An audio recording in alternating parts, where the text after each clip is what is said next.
What's up, guys? This your boy James, aka 68J, coming to you on this Thursday, and I'm joined by one of my good buddies, the man, the myth, the legend, the one and only Rico Peterson. What's up, my brother? Man, I am having a wonderful time. I want to first of all say thank you for allowing me to come on the show. And this is a wonderful opportunity. This is a quality first act, class act banger that we're getting ready to drop on you guys. And That's right. I just want to say thank you, man. This is awesome. Man, the pleasure is all mine. I was able to meet Rico for the first time at XRP Las Vegas. Rico is also, for those of you guys who don't know, if you ever watched the Fruition Productions documentary that's dropping right now, I think is going to be one of the most epic historical documentaries, not only in crypto, but just in general for what they're doing, the time, the commitment, the resources they put into this.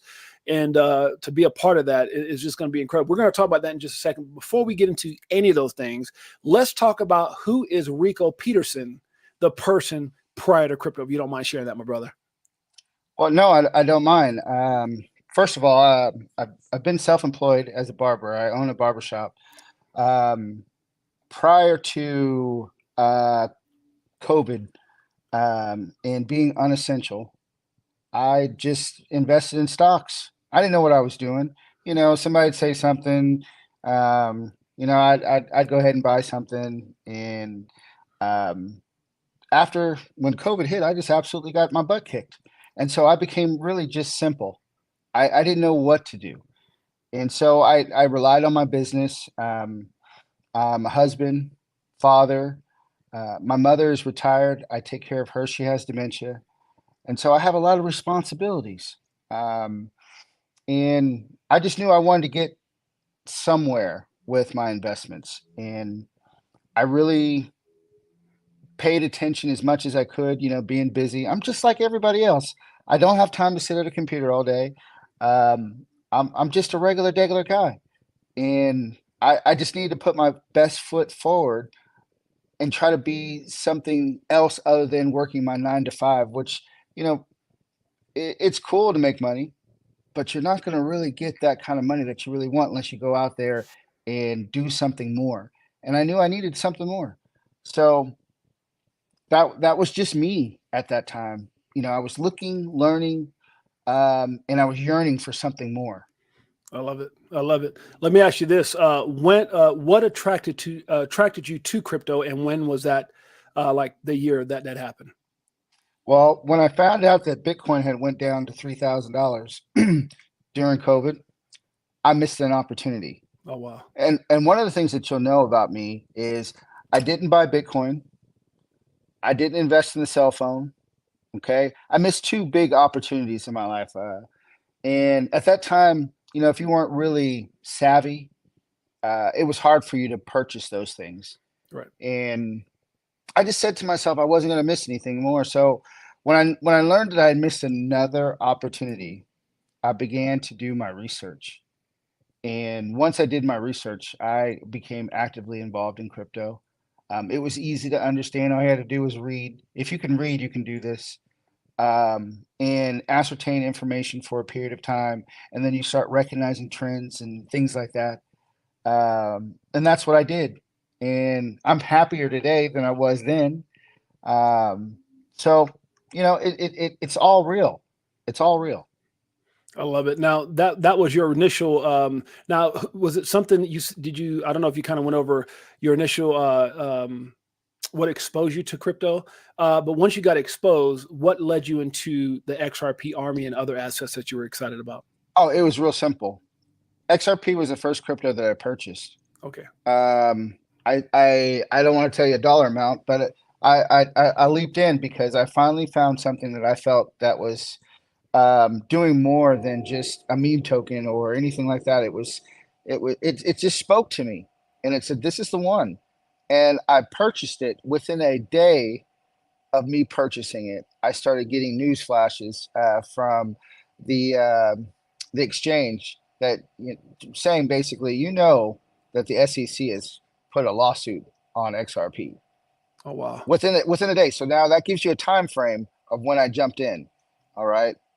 And every time I made another purchase, the SEC is got a lawsuit against XRP. Right. It came down to the last like hours. Okay. With those warnings, I sold my whole entire bag. Wow. I got fudded out. This was like the first crypto that I ever purchased. I didn't have anything else. I hadn't diversified. I was just jumping right in XRP, because I believed in the project. It was something that was so special that it felt like it just spoke to me and said, Rico, this is the one. Right. Like many of us. Yeah. And those warnings from the exchange about the SEC with this lawsuit, it turned me upside down and turned me sour, and I ended up selling my whole entire bag. Wow. And I was doing large purchases, I think it was around 23 cents, 22 cents at this time. And I was doing large purchases. I wasn't doing, the $100. I was doing way more than that. Right. And to have to sell my whole bag and it sit in a USD token, I had it just sitting there. Wow. I didn't know what to do, because I finally felt that I had found the real deal, Holyfield. And here they're getting a lawsuit. So maybe it was too good to be true, but I was brand new, mind you. Right. Brand spanking new. So I let it sit there. And it sat there. And the court case started. And I'm watching, with awe like everybody else. And to understand that point in time where I was, everybody's been taken by a meme token. Right. I'm thinking I'm getting taken by a real deal project. Right. Because the SEC is, I'm believing in the SEC. Right. That's a big deal. That's a big deal. Yeah, they're here to protect us, right? Yeah. Yeah. No.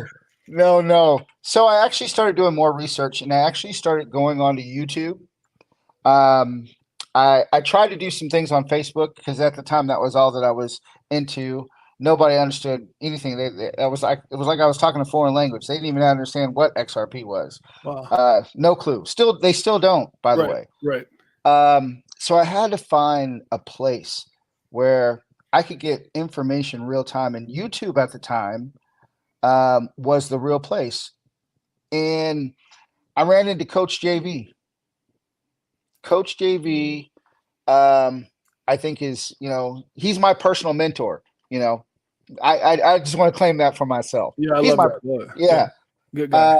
He navigated me and elevated my thought process higher, that I could actually see what was really, really going on.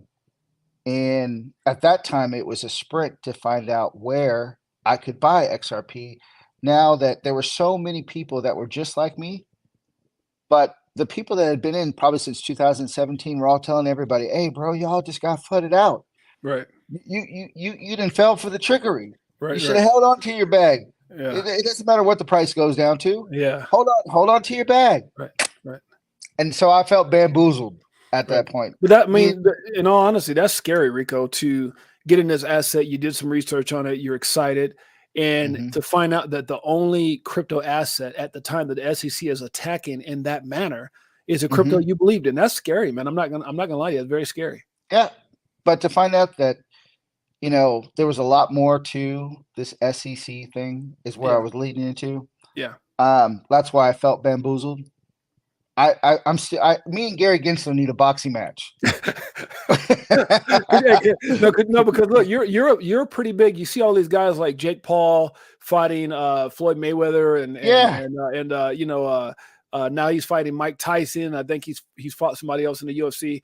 And man, you're a big deal on TikTok. I know you haven't talked about that. You're a big deal on TikTok. So who's to say we can't set up a Rico Peterson? I know, man. I would go to the fight. I would get first row seats, man. I'd even pay for the damn trainer to make sure you could knock his butt. Man, I just want to knock on that beat just one time, square in the nose. I love it, man. No, I love it because that's what's so cool about this show. We talk about being authentic, and you're one of the real ones out there, man. That's why I got a lot of love for you. And everyone that comes on the show, I can ask the same questions, and I'm always going to get different answers because everyone's story, everyone's journey is different. I had a person one time get on my show, and they were like, because I do ask different questions, but then I also ask similar questions because I expect different answers, right? And the reason being is because a lot of people don't get this, and sometimes it's hard, man, to try to explain to somebody what your method is or what your, what's the reason for why you do the things you're doing. And for a person who just don't get it, I always say the greatest thing about this industry is anybody can do it, and the worst thing about this industry is anybody can do it. Now, sometimes I was talking to my friend Mike O, who's on here. Mike O is a multimillionaire many times over. And I say that not to try to brag on, or try to impress him, but to impress upon you that when we talk, it's all about getting people to understand that, there is a solid opportunity here, right? And there is something that's special here. But one of the things we talk about too is that there's people that are in this space that me and Mike would never do business with. I mean, we would never, Rico, do business with. Some of these people I probably wouldn't even call my friend. And because me and Mike are that's my best friend. We're very protective over each other. And we talk about it all the time. And it's just because we've known each other 30 years. We know what kind of scams. We know people are always trying to take something from you. If they find out you got it, we just literally got off the phone talking about this because we've got some pretty big things that we're talking about doing in the film industry. And he's part of that equation. And I say that to say that, a lot of times people get they can be kind of rude. They can be kind of nasty. They can be trolls and things like that. And it's sad.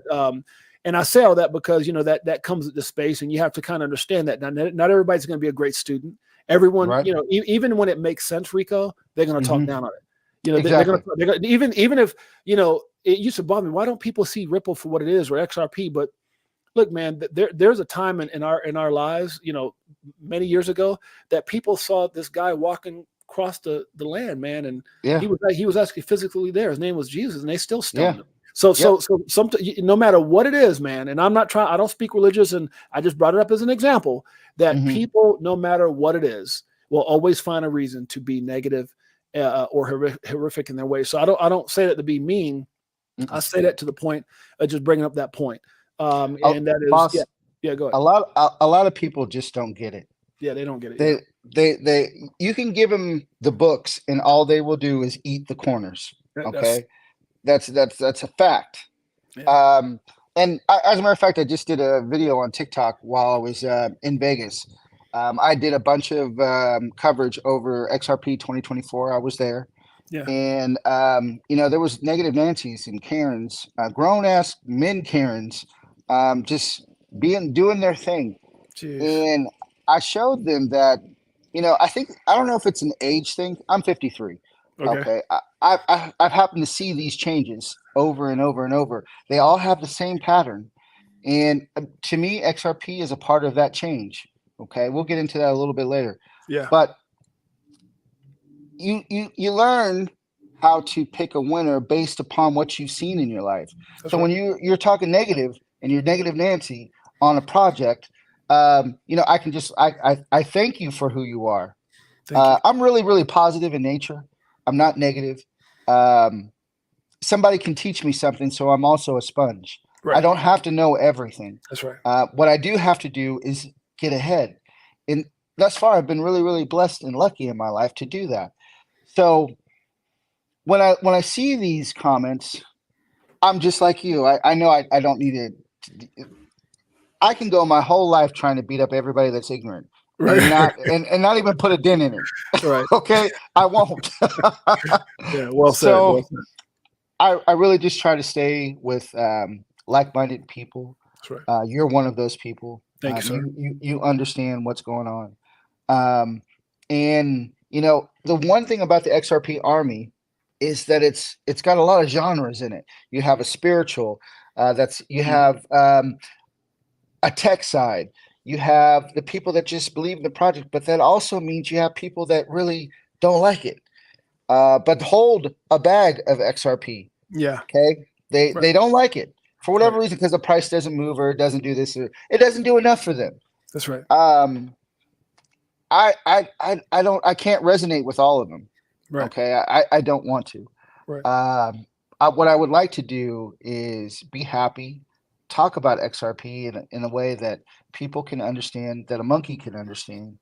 And, if you get the message, you got it. If you don't, I'm not going to beat you up because you didn't. I just want to keep going on because thus far I have had success with my investment. It took because of my original story, how I came in. I'm a top 10% holder now of XRP. Wow. Okay. And it's not the only thing that I hold, but it is one of the only things that I do talk about rapidly on any given day in the barbershop, at your mama's house. I will do whatever I need to do to talk about I love it. XRP. But I had to earn that, and I believe in what I'm doing. So for some Joe Smo to come up and say, "Oh, XRP sucks because the price doesn't move," you really don't hurt my feelings. I have empathy for you. Now I have to ask And you a question, if you don't mind. I don't mean to cut you off, go but ahead. have you ever? I know you're a big believer. You do your research, and you're, Yes. and you're, you definitely believe in the project. Have you ever cut someone's hair and just carved out an X or XRP in the back of the head? Just wondering. I haven't done I haven't done that one yet. I might. I think I might have, man. If I get some holes from clippers, I might do that to somebody. I don't know. I have here where I live, Oklahoma State University. Oh, wow. I'm very well connected with the university. Okay. So I have some really nice clients. I'll say that. I would say most of my clientele, they're buyers of XRP. And they got it from experiencing things through my eyes. Wow. Either they follow me on TikTok, or they've seen some of the places that I've been, and there's so much excitement surrounding it that they've bought in, and they understand what they're buying. It's not on my necessary recommendation, but my major question. Let's get into some facts. Okay. Okay. My first question is, for those that understand what XRP is, some of the positions that they are in, how long does it take to build out an extreme platform that casts a net over the whole world? How long does it take? Yeah. I mean, do we have a timeline for these things? We don't. All right. You can go. Let's start with Algorand, HBAR, and XRP, the handshake that they've just done recently. Right. All right. If you understand Algorand does with your credit cards. You understand HBAR. HBAR is the first centralized, decentralized platform. Okay. In my personal opinion, I have to go with my personal opinion. They'll say that they're decentralized, but I'm going to go with the first centralized, decentralized platform. Okay. And they're all Fortune 500 companies. Most of them. Some of them are institutions. Some of them are banks. But the money, how you're going to buy, how you're going to spend things, they will control that for Web3. Okay. And then here they have a handshake with XRP. Why? Why would they handshake with XRP? Settles in seconds. Okay. It's cheap. And everybody else is going with this too. It's going to have a connection with your banks. Okay. You got here in the United States, we have FedNow. Okay. It's attached to everybody's bank account right now as we speak. It's right there. All right. Volante, XRP connection. Okay. Derivatives market. Who's there? XRP. What more do you need? Tokenization, a use case scenario. And what was the major topic at XRP 24 that already exists today? It just hasn't been turned on. The platforms that are going to tokenize things. That's right. It's already here. So when you look at the facts, where do you want to put your money at? In, I don't want to say a token, but a meme token? No. I want to invest in things that have meaning, and that you can watch and you can chart step by step by step success. The lawsuit did not stop them. It did affect the price. We'll say that because I know I was one that was flooded out, but it didn't stop them from chopping at the bit for success. A lot of times when you're self-employed, you don't get it right the first time. So I'm sure, XRP being around since I believe 2014, the foundation of it, it took a while to even come up with something concrete. And when people say something about, well, the money, where's the money? Right. It's not moving. How long does it take? And I asked the audience this, how long would you expect for the world to be using it?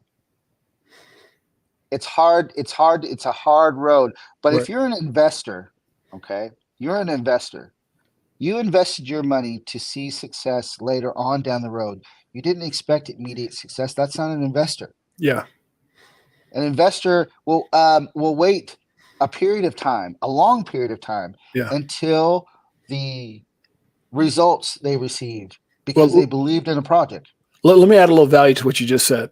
Okay. So I want to add a little value to that. You said something that was very, very important. The reason that most people are frustrated, and we got a ton of questions, so I want to get on track here with these questions. But the reason that a lot of people are frustrated is because it's not moving the way they want it to move. Now, and big money typically understands how to get in and wait. So you can say that about XRP. Hey, there's some big players that are in this space that's been waiting for a while. But we can actually, Rico, go back and look at Bitcoin. And we can look at all the big money right now in the world that's holding Bitcoin now.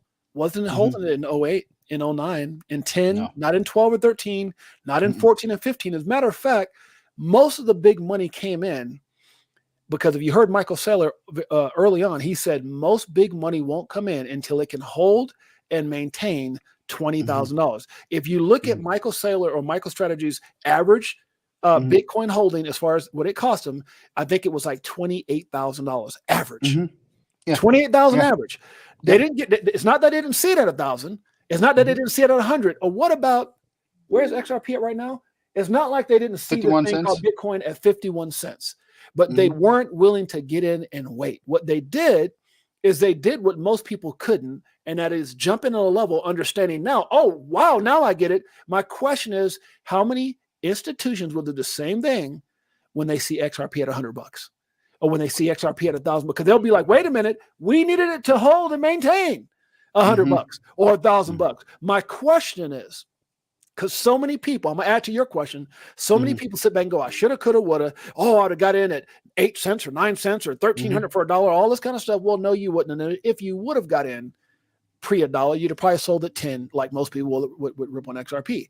The point I'm trying to make is you should look at that, not financial advice, as validation and confirmation with something that was created to be better than.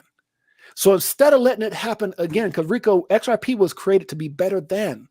Oh, of Bitcoin. course. Not in its own image, to be better than. Right. Yes. And so if you see that and you understand what it did and how long it took, you made a comment, how long it takes for something like that to really. So people go, oh my God, I'm so sick of XRP. I've been 4 years. I've been holding on for, in 5 years. How long did it take for big money to get into Bitcoin, my brother? I'm just saying, we're talking 10 years. Yeah. From 08 to what? 18? Not even 18 they got it. It was like 20. Michael Saylor got in at 20. So 12 years to get in, and you're griping about. How about just doing your research, stop running your mouth about things you don't understand, become a better student, and get in so there is no more I shoulda, coulda, woulda, or regrets. How about that? Because when that time, I don't think it's going to take 10 or 12 years. I think what we get ready to see here in a bit is going to be such an amazing amount of FOMO and regret that it's going to be because everyone keeps looking at market cap when it really has to do with adoption. And not mainstream adoption, not because big money will follow once it gets where it's going. I think it's institutional adoption, which is what it was created. It wasn't created to be sexy and shiny. It was created to do a job. Go ahead, go ahead, Rico. A lot of people don't realize that because of the market cap of XRP, you and I were not intended to invest in XRP and make the price go up. Nope. No. What it takes something way more important to make the market cap shrink in size. And if you look at what's going on, why is it that tokenization is going to be the first things that gets turned on for XRP? Why? What comes along with tokenization? Data. What comes along with that? Data. And the reason why I say data is you got smart contracts. You have housing. You have tennis shoes. How many people got more than 5 pairs of tennis shoes in their closet right now. Yep. Those things are going to get tokenized. Tennis shoes. Yes, tennis shoes. Okay. And so you are just one person, but you have so many things that can be tokenized, and people can invest in those things. So now that's amplified. More data. So I'm going to ask the audience, what is the market cap of data? Ooh, bam. What? I don't hear anybody. That's right. So when you look at those things in comparison to the market cap of what XRP is, all right, then you see that the market cap is actually really small, right? Not large. But if you're only comparing money to the market cap, yeah, it looks huge. But when it's things now, as well as money, it's absolutely small, which is going to do what? It's going to increase the value of XRP. Yeah. You can't get played if you listen to the people. If you don't go to the conferences, if you don't do your research, you're going to be just, like paper hands, and paper hands, they really have no value because, let me just grab this real quick. Paper hands, the only thing you can do is you're easy. You can just be torn real quick. But if you're diamond hands, you just hold until you know. And that is the difference. A lot of people, they have these things to say about XRP.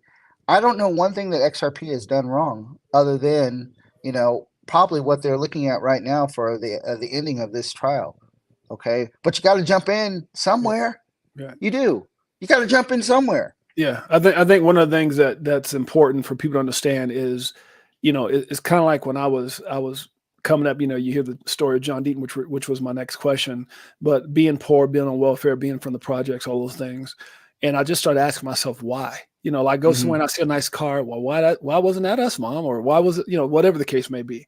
And I think a lot of times when you're faced with uncertainty, doubt, emotions, whatever, just ask the question why, and that should lead you to doing your research. And with XRP, people are frustrated, and I think rightfully so. Yeah. But I think they're frustrated for the wrong reasons. I think they're frustrated because they expect it. It's like going on a date, and you expected something, and you're frustrated when that's not what you should have been expecting.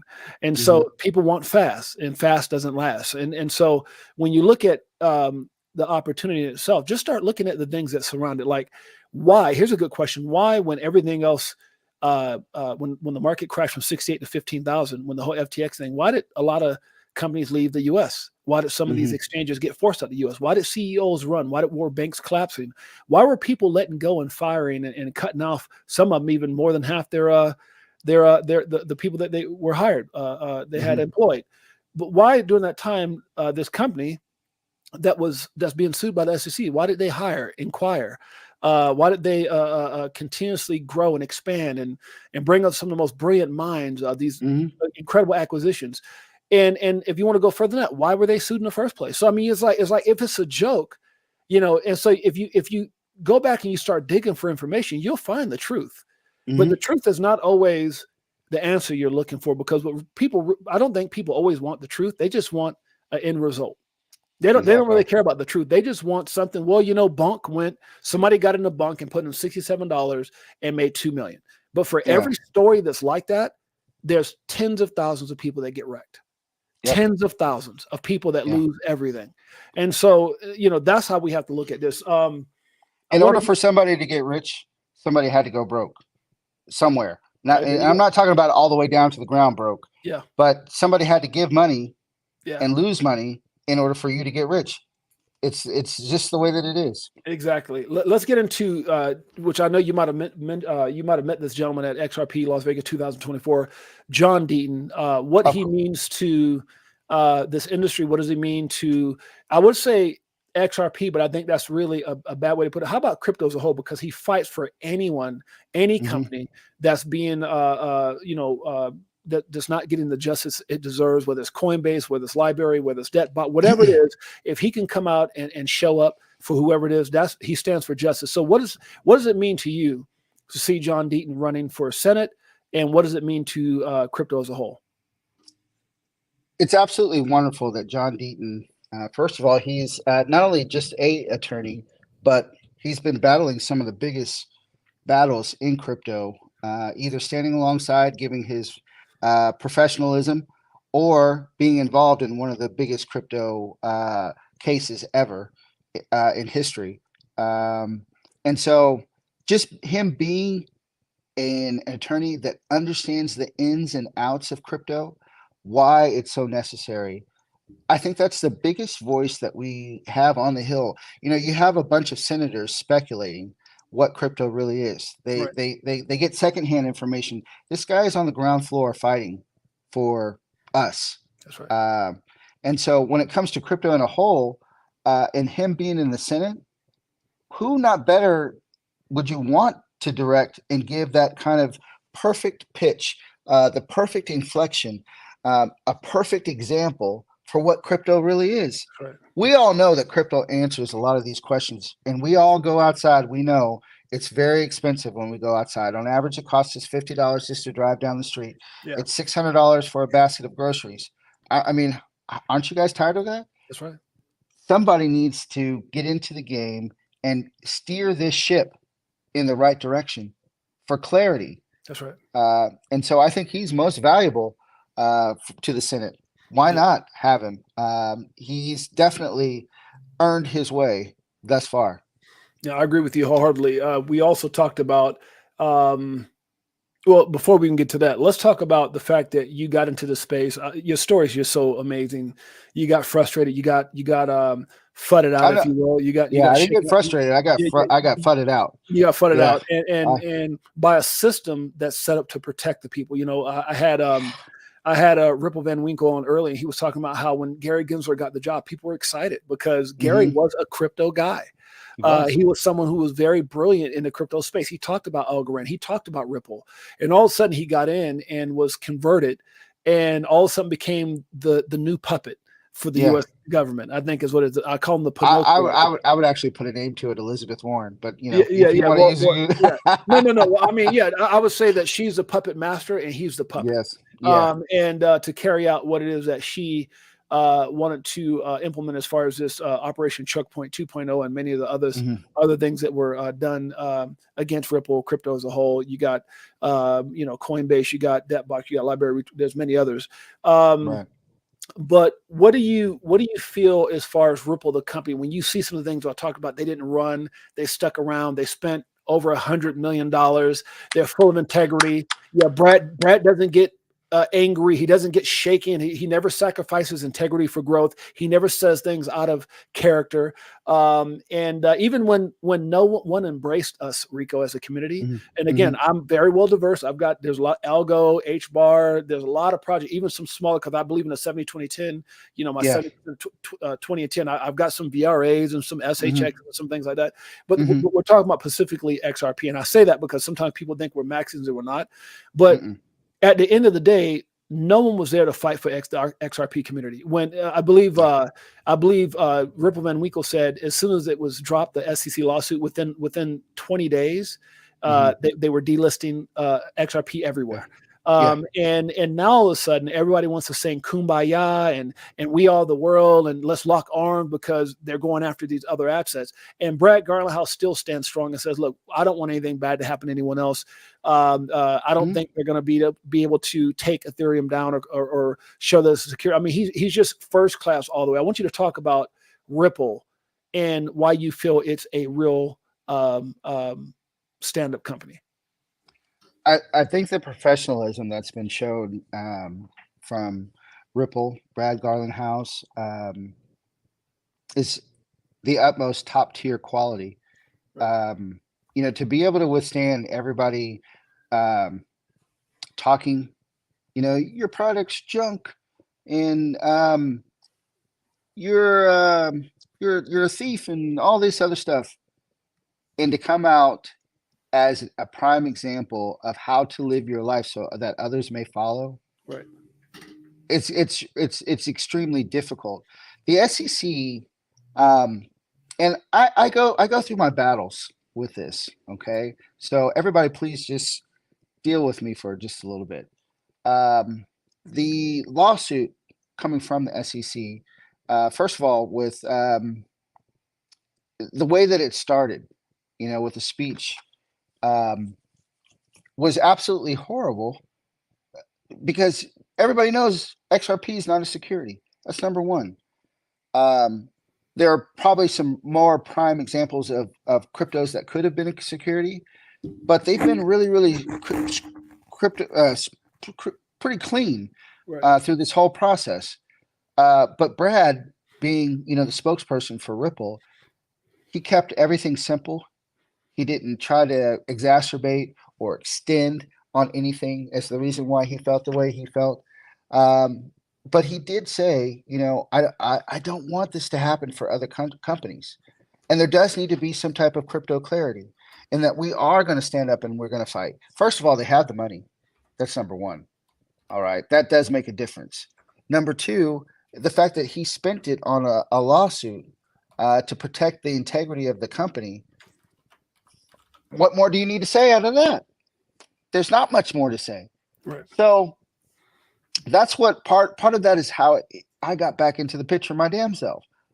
I could be one of those, laugh now, cry later people. I don't want to be that person. Right. You see the integrity, you see the strategic moves with Ripple and XRP. How can you deny that it's just not a fundamental company? Right.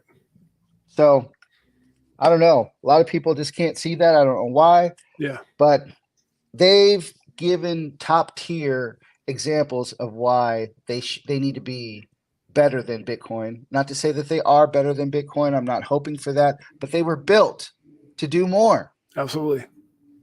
And it's just a timing thing. Yeah. Yeah.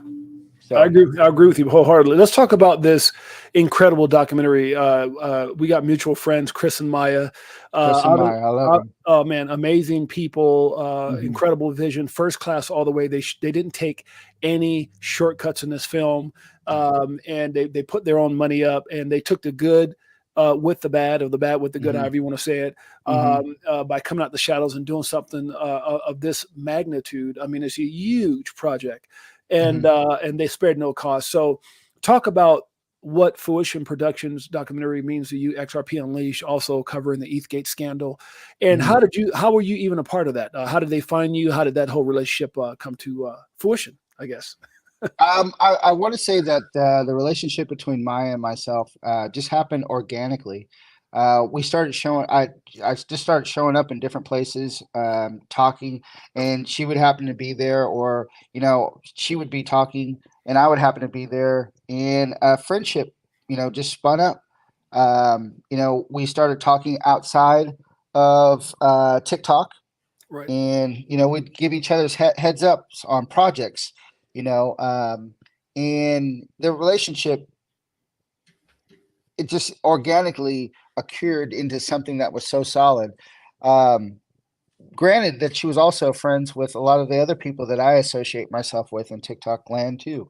Right. So, it was just nothing for me to be there at that time when, the invites came.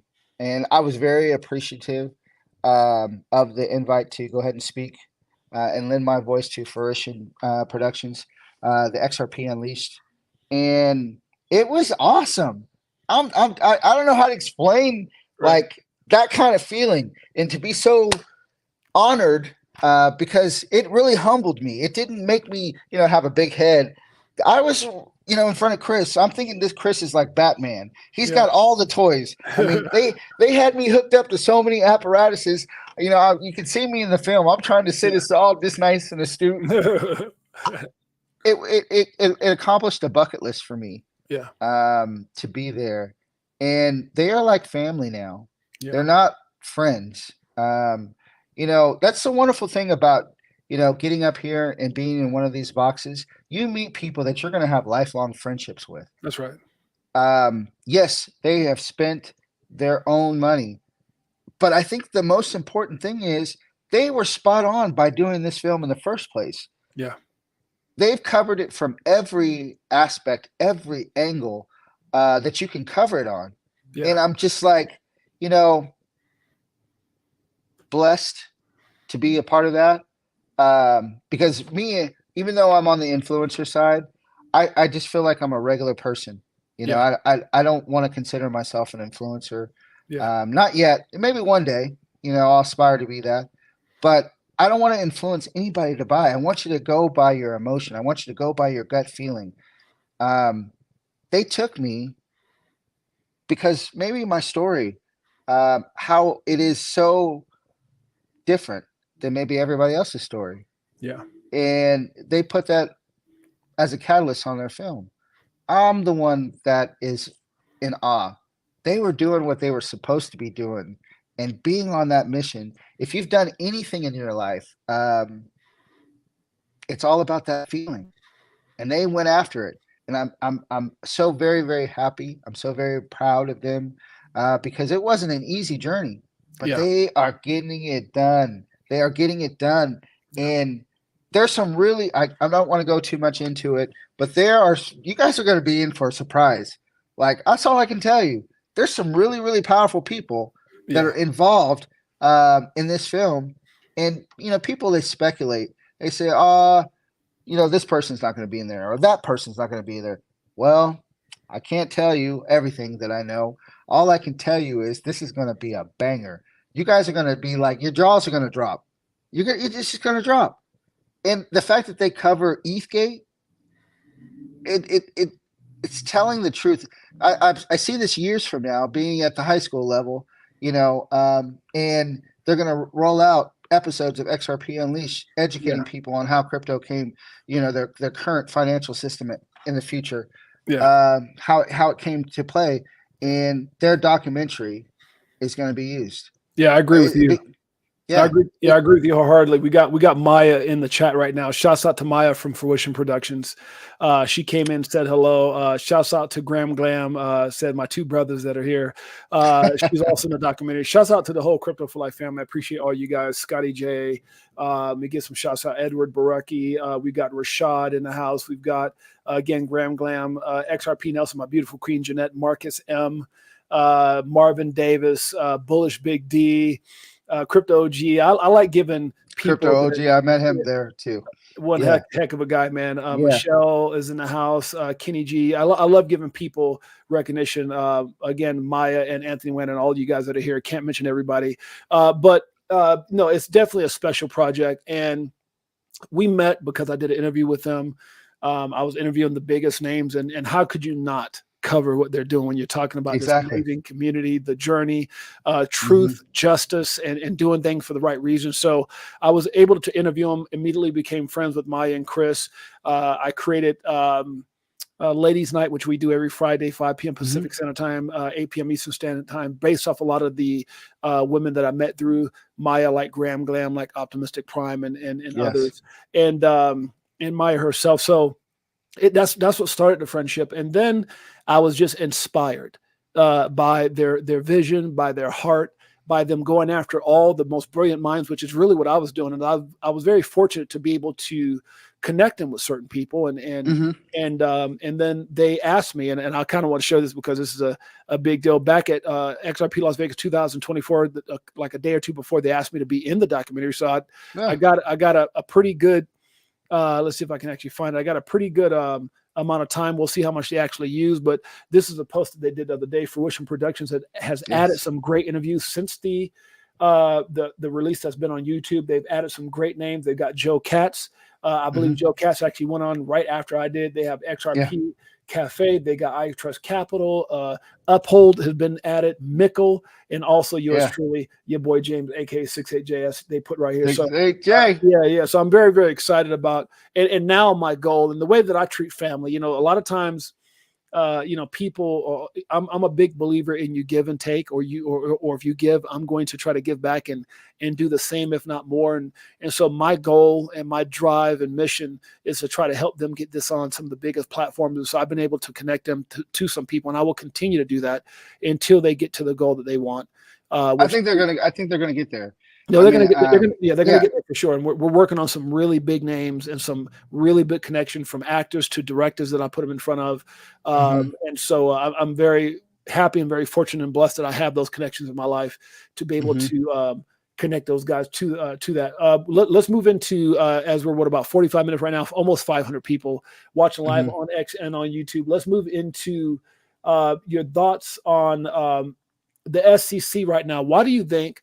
Now they're trying this, all this, after you see Gary Gensler a whole year deny, not talk about, or just plain out not answer questions when it came to why is Ethereum getting a free pass? Is Ethereum a security? For the last 12 months, he said nothing. And all of a sudden, what comes out here recently is that the SEC actually acknowledged and believed that the whole time Ethereum was a security. Why do you think now they're coming out saying that about Ethereum? Is it that, they're trying to give a false sense of justice? I mean, what are your thoughts on that? Are they trying to just give that perception so they can try to get a Ethereum ETF rolled out real quick to try to get that approved? What are your thoughts on that? Well, first and foremost, I'm not a fan of Ethereum. Okay. And the reason why I say that is who holds the gas fees for Ethereum? JP Morgan. Okay, all your gas fees for Ethereum go to JP Morgan. And what are we dealing with right now? We're dealing with the insolvency of banks right now. So, my point is this. I think that was done on purpose, not to give Ethereum but a free pass. They were making money, too much money. And JP Morgan's holding that money. He's having a problem right now. But we know he's got a nice bag of money. Now, I don't want to suggest that it's all gas fees, okay? But I know a percentage of it is. Right. Anywhere you can get money and you can make it, this is the time to make it. As long as it's legal, and it was, got away with it. The SEC, I would rather see Gary Gensler working at Burger King. I would buy a burger from Gary Gensler at Burger King than to ever believe that he was ever in favor of the people. No, they're in favor of the people that have the money, that are doing these things, and that's been shown and proven over and over. Why is he trying to flip now? The game is up. You have products like XRP Unleashed, exposing ETHGate. You have the results of the people. There are cheaper products out there, and even in crypto, to buy NFTs and things like that. The game is up. Yeah, they got it while it was hot, and now you want to flip and say, okay, Ethereum may be a security. Well, shit, how much money did you make by not addressing it beforehand? Yeah, there's a consistent pattern over and over and over, and I'm purposely tired of being bamboozled. Yeah, right. But he's got to get a win in here somewhere. That was always his ace in the hole. Yeah, I agree with you on that big time. How do you feel about the ridiculous price tag? When you heard 2 billion, did you get frustrated? Were you happy that, hey, this means that something's getting ready to happen? They're talking. I mean, what were your opinions or thoughts when you heard the $2 billion asking price from the SEC? I figured that would be what they would ask for anyway. I mean, if you're already full of crap, okay, why not go for the whole kit and caboodle? That's funny. You have to offer some legitimacy to your claim. You probably spent several hundreds of millions just trying to fight this case that was a losing battle from the start, and so it doesn't make sense. But to ask for $2 billion at this point, if you're the SEC, I don't think they'll get it. I don't think so either. So I mean, like I said, a lot of this stuff you can really just think through. That's right. And you got to use your common sense. Yeah, that's what God gave it to you for. That's right. And the judge is not terrifically ignorant, because now she's gone on both sides of this as well. Yeah. So it didn't matter if it's $10. They're going to get something. Okay, there's going to be a fine. I agree. But it ain't going to be $2 billion. I'm going on record for saying that. It's not. Yeah. No, I agree with you with that wholeheartedly. And by the way, man, we got one of our brothers, one of our not only XRP Party Bus brothers, but one of our brothers is also in the Fruition documentary, like we are. Somebody who is not only amazing in the space, but you know what? The guy can cut a rope. We both saw him do a little dance. Yes, Zach Rector's in the house, and the only way I can show because I'm gonna tell you something. Zach Rector is an amazing guy. I had him on the show.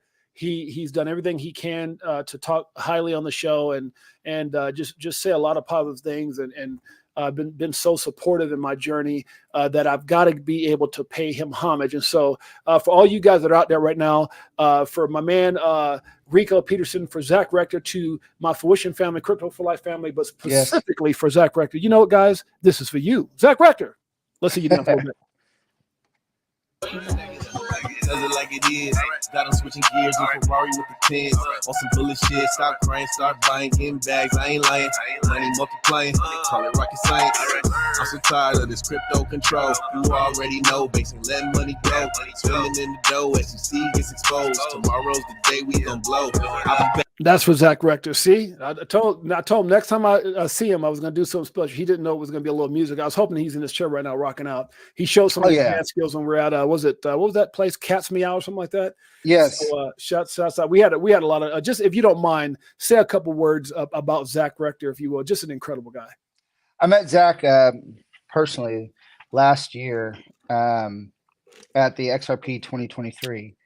And previously before then, it was in a few lives with Dark Horse, not to mention his name, but just telling, just telling the truth. Right.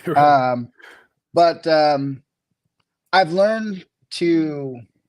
to learn to appreciate Zach. I didn't understand everything about Zach, and now, not because of the intimate setting that we all had with XRP Unleashed in the party bus. Okay, because that's what bros are made from that. That's right. But I like the fact that Zach is a stand-up guy. That's right. He will take the opposition that you throw at him, and he will stay to the point, to the facts. And you kind of have to be like that in this arena. That's right. I didn't understand that until actually I started coming out and being invited to some of these things, and I had to stay to my point, in my opinion. And that's one thing you can't take away from Zach. He earns every bit of respect that he gets. He's gone through one hoop to another hoop, and he's the same person consistently over and over. How often do you see that in this type of space? You don't. Yeah. So I got mad respect for Zach.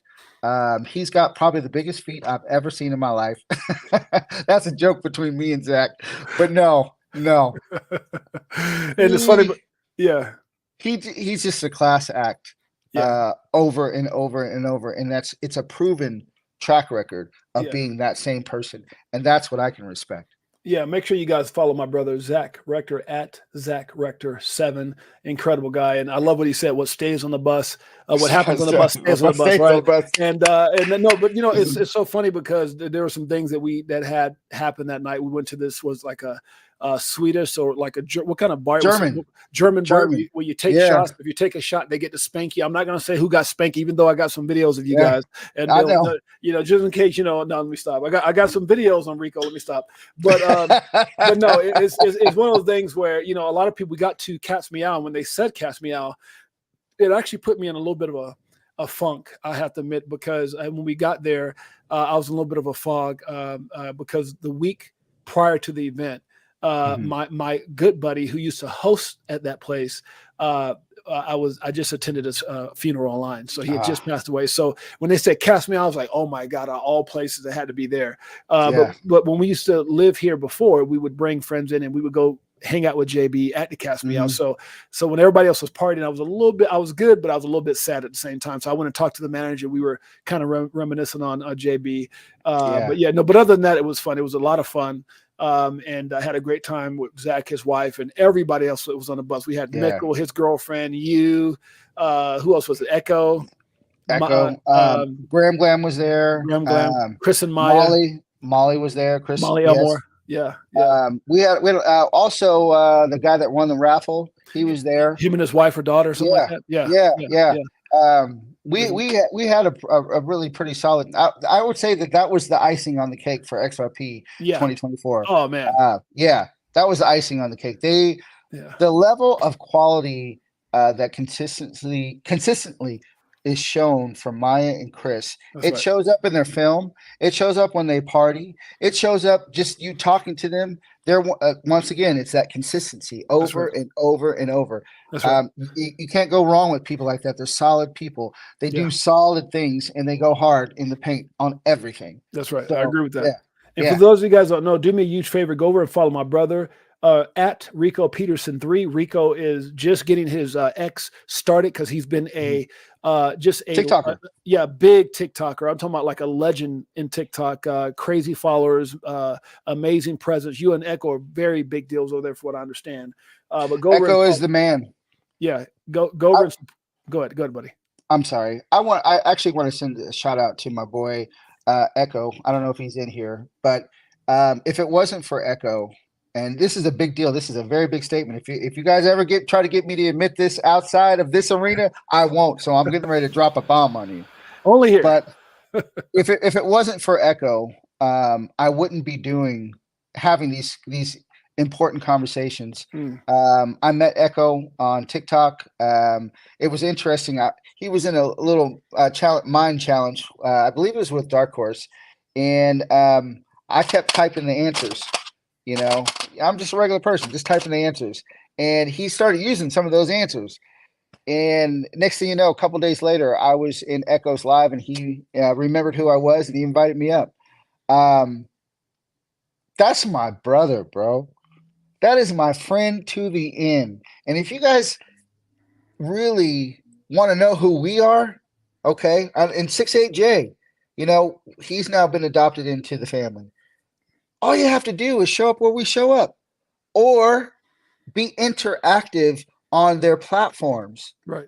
You never know what can happen. And I think that the lives go better when you do have people asking questions, being interactive. Don't let this man just run up here and just talk and talk and talk. Nah, man, he wants to see you.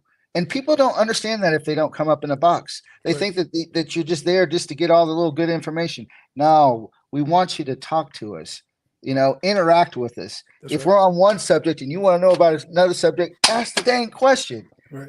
That's how we build platforms. And so, yeah, man, I appreciate you. I really, really do. Thank you, my man. I appreciate you in a major way as well. And very, very fortunate to have you on the show. Let's talk about your thoughts on XRP in the short term and long term. I know you got in early. I know you were shaking out. I know there's some frustration that comes with that.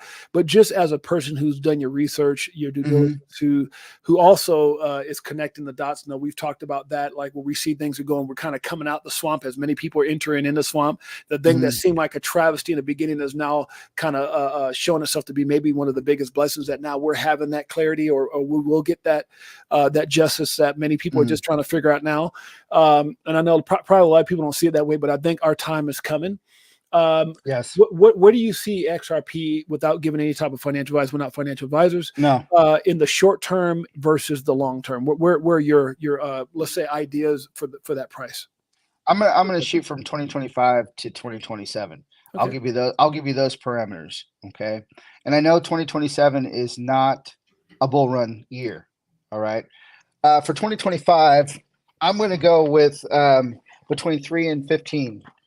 If you don't understand what I'm saying, you don't understand what I'm saying. Right. But I'm going to go with between 3 and 15. Okay. And the reason why I'm going between 3 and 15 is because I expect, because of all the moves that they've made, I expect the lawsuit to be over. I think that there's going to be some price appreciation from institutional buyers. I agree. I believe that they're going to start buying in because just like when the case was first mentioned with XRP, you know, they were being delisted. Okay. They were being blackballed. I think that they're going to get the kind of love and respect that they deserve once this case is over, regardless of the fine or anything. None of us care about the fine right now. The only thing that we cared about it was XRP a security or not. Okay. So a fine, I believe they have the money for whatever it is, and I think that they'll go on. and do great things because of their positioning. They never stopped. So I definitely see a $3 to $15 mark. For 2027, I'm going to go with Brad Garlinghouse's tweet. Look on his X page, you'll see it, that he expects a $2,500 XRP. I'm going with his words. They're not mine. And I think that there's a possibility that that could absolutely be correct with tokenization. I love those numbers, and I think anything is possible when you understand what it was created for. That's for sure. Yes. How do you feel about having a diversified portfolio, meaning that we're not just XRP guys? You got to be diversified. I like what Ripple Van Winkle said. It depends on where you're at financially, because obviously you don't want to say, okay, I got 1,000, let me get $100 of everything, right? Because and that might not be. Maybe it is, predicated off what you're getting into, and maybe it's not. I think if you're able to be diversified, that's great. And if you don't have a lot of capital or the opportunity to invest, then you want to make sure you don't spread yourself thin, because I always say a master of too many things becomes a master of nothing. But yeah, just talk about that if you don't mind. The importance, if you feel at all, to be diversified. I would say, starting with XRP. The Zalman wallet. If you don't have the Zalman wallet, it makes it hard for you to understand all the projects that are being built. And I would be remiss not to mention CSC coin. I'm also a large holder of that. But that's a casino coin, by the way. A lot of people don't know about casino coin. But I believe the diversification comes from really knowing what you hold. And that's an echo statement. But being diversified doesn't necessarily mean that it has to all be spread all across the planet. It might also mean that some of those smaller projects that you do like, have you done enough research to invest in some of the smaller projects? Okay. So I want to hit them with something different. I do have a well-diverse portfolio, thanks to the people that I'm constantly having conversations with. But one of the big things that is really, really you have to pay more attention to, it's really breaking down what's on your platform to be also to invest in, because a lot of times once a token rises, the smaller tokens rose even more. Okay. So I have all of the ISO 20022 tokens. I do have one meme token that is from years ago. I still have it. But mostly, I don't own any Ethereum and I don't own any Bitcoin. I think one day I'll invest in Bitcoin once I make my money, because I still consider it a storage of value. Exactly. Right now it's too high of money to just go ahead and just go all in. But I'll make my money on some really solid projects, and as I take my profits, I'll put it and place it accordingly. But I do think it is important to be diversified, because what if XRP is usually the last one to run up? So you miss the whole bull run just being focused all on XRP. That's right. That's right. Makes no sense. Yeah, I agree with you. Where do you see, you got some of these people in the space, like your Kathy Woods with ARK Investment, and also you've got Michael Saylor over at Michael Strategies talking specifically. Kathy was saying that last year she said she saw Bitcoin by 2030 being about 1.4 million, and then she changed it earlier this year to 1.6. Now she's saying based off of Bitcoin ETFs that at one point was a hope, and now it's happened in a major way. She says it's just a part of the money that's sitting on the sideline comes in. She could see it getting up to maybe 3.2 to 3.6 by 2030. That's about 5.5 years from now. Where do you see the market as a whole over the next 5.5 years leading up between now and 2030? Well, the first thing that you have to consider when you hear those numbers is, Bitcoin is paired to the market. If it went up 3.6 million, in the next year, it's going to drop significantly. All right. Because people are going to take profits. And what happens to the altcoins when they take profits from Bitcoin? They go boomeranging up. Okay. So you're not missing out on anything. I don't think, not that is the question, but what I see is, Bitcoin is going to do Bitcoin things. It's not going to stop. The thing is, what catalysts are you going to use at this late date and time to actually be an investor of Bitcoin? That seems more like the question to me. And right now, the only market that we have is altcoins. So I hope that answered your question. Yeah, absolutely. Yeah. Your thoughts on BRICS, Ripple, Bank of International Settlements? How do you think that'll play out? The BIS,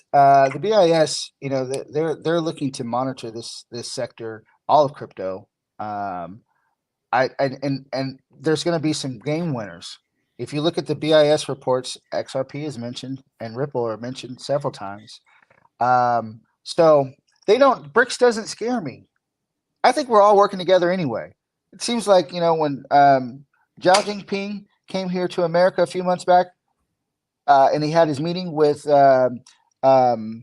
what's his name? Sleepy Joe. I'm sorry. I think that they're working together to get to an even playing field. Here's the interesting question. Okay. We thus far don't have a CBDC here in America. And we know outside of America there's CBDCs that are coming. Okay. Yeah. But there's two types of CBDCs. There is a wholesale and a retail. The one that we don't have is a retail. But I think that the reason why we don't have a retail is because we have the biggest USD used token. Why do we need a retail CBDC when everybody else is staging or holding their money in a USD? It's our USD. Okay. And its value is back to that. Hopefully 1-to-1. Right. So I don't think we need a CBDC. I think that in order for an even playing field, it's still going to be uneven because of that USD. I think that we're always going to get that privilege that we always wanted to have, or that we had. Maybe not the same way with the dollar that we currently have, that we used to have. But I think that because of the USD token, we're going to always have some type of privilege. Because right now, as we speak, XRP is using USDT currently in the United States only. Okay, everywhere else it's using USD, but here in the United States it's using USDT. Why? The SEC lawsuit. The SEC lawsuit is forcing them to use a terrible token. Right. So they have to build a USD token. All right, but in the meantime, our foreign adversaries are building up liquidity inside USD. Right. Some things just, they fly past you and you see it or you don't see it. And this is what I try to tell everybody is to do your research so that you can see things and try to put and paint a picture of why all this is going on. I can't say necessarily that the SEC has been the underdog when actually they've given us enough time to invest in XRP under $1. Yeah, I don't think they did that purposely, but it might wind up being one of the greatest opportunities and blessings of our lifetime. Exactly. Yeah. What do you see in regards to the SEC? What do you feel? Why do you feel the SEC has done what it's done as far as trying to stagnate innovation in crypto here in the U.S. when it comes to our industry? Well, first and foremost, I don't think all the cryptos that we have here that are available to us are going to survive. Okay, that's number one. But that's a really hard question because I run concurrent theories. One, I think that they're working together. And then one, I see the SEC as a villain. Okay, and I try to make these things match. So to give you just a good, honest answer, I think that because where XRP had become the number 2 token, I think a lot of people were scared that this would actually go too fast and they needed something to slow it down. It just happened to be that XRP was so good. It still is the answer. It hasn't changed anything that it could have overtaken Bitcoin. And how could they sell this to the world? Right. When you think about it from that aspect. But then again, you could say, he was, Gary Gensler was influenced by Elizabeth Warren. Elizabeth Warren is on the left. We're trying to be on the right. We still don't have any clarity. And maybe that was all done on purpose to screw things up. I don't know how to answer that question, and it bothers me. But we're watching the greatest story ever told. I It's agree. all going to come out. Right. It's all going to. I mean, whether you speculate this side or you speculate that side, it is what it is. It can't be what it's not. That's right. Yeah. No. Well said. Well said. And I got a couple more questions before we get out of here. You talked about CBDCs. Yeah. And whether or not we need them, but is it inevitable, and is it a good or a bad thing in your opinion? I don't think we need a CBDC. Not that we need it or not, but that I don't think we want it. But if it comes, is it a good? Again, I don't. I mean, if you could say that for sure, I'm not. I don't know if it will or won't. There's a lot of things I thought couldn't happen, wouldn't happen, that has, and it's just shocked the heck out of me, especially the way our judicial system works here in the U.S. But just if it was here, if it was implemented, is it a good or bad thing? I think it would be bad because, for one, what runs America? Capitalism. I mean, we hide behind, as being self-employed. Nobody asks me how much my deductions are per year, except for the IRS. All right. And in essence, my deductions are write-offs, which offset my taxes. There has to be a way that the rich will always continue to get rich, and the poor will stay poor. Yeah. With a CBDC, it puts all that on an even playing field too. Yeah. So I'm saying here in America, a CBDC wouldn't work. A wholesale CBDC would work because that would only flood the nation with money. That would be its only catalyst. But a retail CBDC, where down to your 12 cents that you purchased on Facebook for a baseball card that you wanted to keep in your catalog, can be taxed. That doesn't make sense. It just never would ever be popular here in America. Now, that might happen in China, could happen in Russia and some of these other places. But here, for capitalism, there always has to be a way to make the money. And a CBDC would tell too much of the truth. Yeah, I think that's a fair statement. There was something that I was trying to find here. I believe I might have read it with Linda P. Jones, but it was talking about, let me see if I can find it here. I'm not sure what country that was in. Let's see here if I can find this article. But it was talking about how residents, I think it's right here, actually. Let me put this on here. I'll listen. So let me pull this up here. This article that I posted, it looked like it was here in May 11th. It talks about, it says the WEF-controlled nation of Australia is forcing the public to switch to a central bank digital currency system, CBDC, and has warned citizens that the risk of losing all their money if they refuse. One of Australia's biggest banks, Macquarie Bank, told customers last week, good Lord, that's a bigger read than I thought it was going to be. See, last week that, let's see where we're at here. It said last week that it will completely eliminate cash this year. And if customers refuse to use CBDC, they will own nothing. In case you missed it, we're phasing out our cash and check services for all products.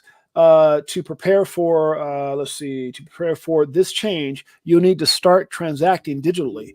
A safe, quick, and more convenient way to bank.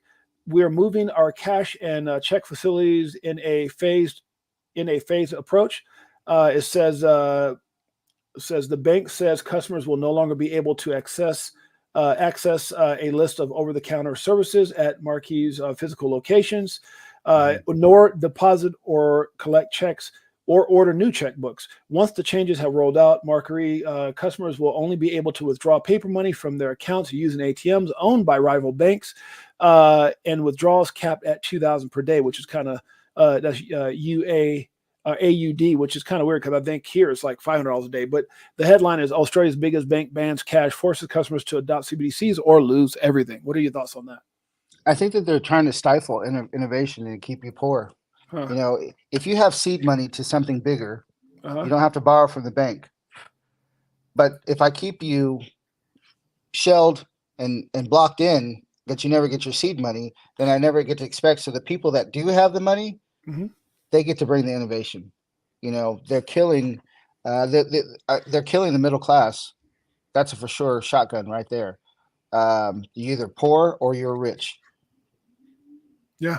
Yeah. Well put. Guys, do me a huge personal favor. Go over to our Crypto4Life page. Make sure that you guys show some love. Hit the subscribe and notification bell so you guys don't miss any of the incredible information and interviews like I have right now with my brother, Rico Peterson. There's absolutely incredible information, a lot of great interviews. You guys do not want to miss that. Now, with that being said, we're going to wrap this thing up. Rico, any final thoughts for those who are watching? And what I actually like to do before we can get to that, I want you to talk about talk to the people about understanding this moment. I know you probably come from a very similar background. You got a couple years on me, but we come from a time, where, the struggle was real. It's definitely a different time than all this technology today, but just talk about the opportunity.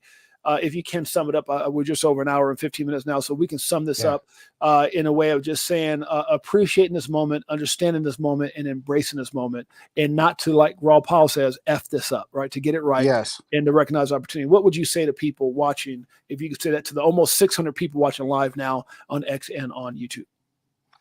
I'm going to say, take advantage of every opportunity. We've all heard this. There's more millionaires being made during a time like this than any other time.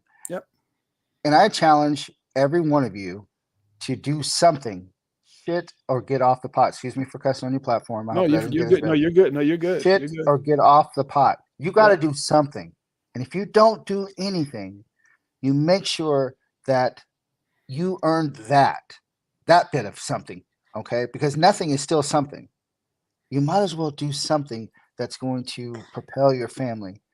That's all I'm going to say. Because if a CBDC does come to America, okay, are you going to be rich or are you going to be poor? You make the choice. Yeah, no, that's well said. And final thoughts. So you get a lot of love out here, Rico. Thanks for the awesome show tonight, fellas. Appreciate you. A lot of love from the community here. Rico, any last thoughts about what you're doing, where they can find you? Because I know I didn't see anything on your X account in regards to your. What was that? This interview will definitely be on my X account. We had Mother's Day this past week, so I didn't post anything. I want to send a shout out to my crypto family, Echo, Graham Glam, Awaken, Chris, and Maya. But you're going to see a lot more on my X page. He has shown you the page. You'll also see a lot more coming to my TikTok. I've got a project that I'm wrapping up within this next week. I've been building a sandwich shop. So a lot of my time is when I can get in. I'm doing more and more and more to have multiple streams of income so that I can invest in crypto while the opportunity still exists. Okay. And so I'm going to close with just keep going. And 68J, I'm going to tell you something, bro. Not only are you tall as hell, because I got to look up at you. Yeah. You are an incredible mentor to the people. Thank you, my friend. Okay. And I've been able to do some of my research on you. You effortless. You don't have anything that charges for this. Okay. You're not making money on this. And if you are, it's very minuscule to what you got going on. So I want to say that you are selfless and a stand-up guy. Thank you, brother. I appreciate that. Okay. That comes from the heart. And, all these things that you see me do, this is the real Rico, the crypto guy, Rico Peterson, whatever you want to call me. I don't care what you call me. That's right. Everything comes from the heart. And if you don't know how to control your emotions, you'll get lost in the mix. But when it's real and it's genuine, you can't go wrong. And you end up running into people like 68J and Amaya or an Echo or a Graham Glam, Awaken. You end up running into these things. There's nothing that you can't manifest yourself. That's right. And if you just start something, everything is possible. You have more opportunities with everything possible than if you just stay on the couch. Get up, move. Gotta move. Get up. Yeah. Do something. You got this. It's easier than what you think. And that's the real deal. Yeah, I appreciate you, brother. And just to put what you said in perspective, I met you at XRP 2024. We connected. We were there. We met through Echo, said what's up Yeah. to you. And who would have thought that two guys that, like you said, got up, made sure they got themselves out there. They were amongst all the amazing people in this space that would connect. And all of a sudden, guess what? Well, Rico and myself, along with Echo, we have a new show called, a continued called Hanging with the Fellas. And we're going to be on each and every Wednesday evening. This show will be on, I believe we came up with the time of 5 p.m. Pacific Standard Time. Yeah. You see, I got it right here, 5 p.m. Pacific Standard Time, 8 p.m. Eastern Standard Time. So you guys will see like we have Ladies Night. I wanted to do something with the fellas. And so me, myself, Rico, and Echo will be ongoing people on this platform. You'll probably also see my man Mike O. I created this after I asked you guys, but I could have easily added Mike O to this as well. So you'll see us there. We'll have guests on. It's going to be incredible. But it's going to be a brotherhood that I think you guys will definitely enjoy, because one thing I can say about my best boy, Mike O, for 30 years, one of the greatest hearts I've ever met. I can see that in Echo. I can see that in you. And that, I say when you get a whole bunch of amazing people together, extraordinary things will happen. So super excited about the show, man. Are you looking forward to it, Rico? I am looking definitely forward to it. You need to send me the link to that. Absolutely. I don't think I have the link to that, but we definitely need to start pumping that up. And I appreciate the opportunity, because like I said, I'm really a humble, just down to earth person. Yeah. And every chance I get to talk and I'm invited, I just consider it a blessing. So thank you. Thank you, my brother. I appreciate you, man. And by the way, this is in your, you know what it is? I think when I sent it to you, you might've been busy, because where I pulled this up was in my message to you. So if I go to your messages to you, if you go to your it's actually in there. It's just, you got to scroll down and see it. It's right around the time that I sent you this deal right here with our interview today. So just below that, you'll see it. It's going to be, again, guys, every single Wednesday. It's going to be myself, Rico, Echo. You'll probably see Mike O and many others as far as coming on the show. It's going to be absolutely amazing. Every Wednesday, 5 p.m. Pacific Standard Time, 8 p.m. Eastern Standard Time. And with that being said, guys, let me show some love. Tank 20, thank you so much. Scotty J, Marvin Davis, all you guys that are out there, thank you so much for your kind words. Marvin Davis, you're one of the real ones as well. It was great meeting you out there. Shouts out to our brother Echo. Shouts out to Maya and Chris with Fruition Productions. Shouts out to the Crypto4Life family. Shouts out to my beautiful Queen Jeanette. Shouts out to my man Rico. Much love, my brother. And look forward to doing some great things with you as we have this weekly show. We got this. We got this. Guys, don't forget to tune in tomorrow, Ladies Night, 5 p.m. Pacific Standard Time, 8 p.m. Eastern Standard Time. We've got a star-studded show for you guys. We'll appreciate you guys in a major way. For myself, my brother Rico, we'll see you guys next time. Y'all be good.